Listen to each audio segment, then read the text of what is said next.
Hi, thanks for clicking on this video. Today, I will show you how to fix Instagram Reels lag.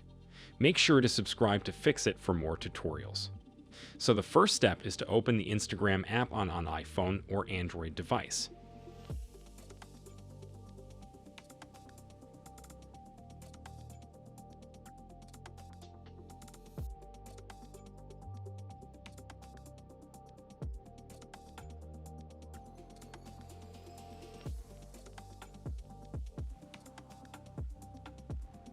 Then go to your Instagram profile. Now we need to tap on the three lines at the top right corner of the screen.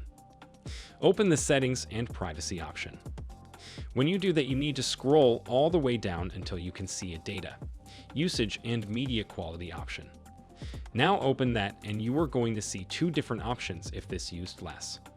Mobile data is enabled, then that may be the reason why your in-state reveals are lagging.